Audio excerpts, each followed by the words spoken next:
কিন্তু সেদিন হাসিনা নিজেই বলেছিল হাসিনা পালিয়ে যায় না, কিন্তু আমরা দেখেছি 5 আগস্ট এই দেশে আওয়ামী লীগকে রেখে হাসিনা সেদিন পলায়ন করেছে, পালিয়ে গিয়েছে।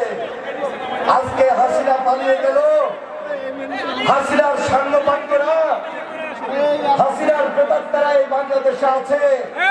সুতরাং এখন থেকে আমাদেরকে আরো বেশি সজাগ এবং সতর্ক থাকতে হবে, কারণ 5 আগস্টের পর এই জাতির প্রত্যাশা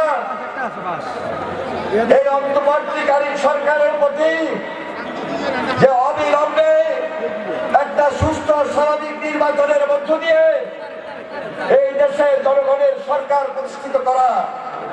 তাই আজকে এই সরকারকে আমরা সর্বাত্মক সহযোগিতা করছি ঠিকই, কিন্তু সরকারকে আমরা যেভাবে সম্মান দিতে চাই, এই সম্মানের সুযোগটুকু আমাদের বিশ্বাস এই সরকারকে গ্রহণ করতে হবে। এই সরকারকে গ্রহণ করার মধ্য দিয়ে জনগণের প্রত্যাশার প্রতি সম্মান রাখবেন। এই প্রত্যাশায় আমরা বলছি অবিলম্বে দেশে একটা স্বাভাবিক নির্বাচনের মধ্য দিয়ে জনগণের সরকার প্রতিষ্ঠিত করতে হবে।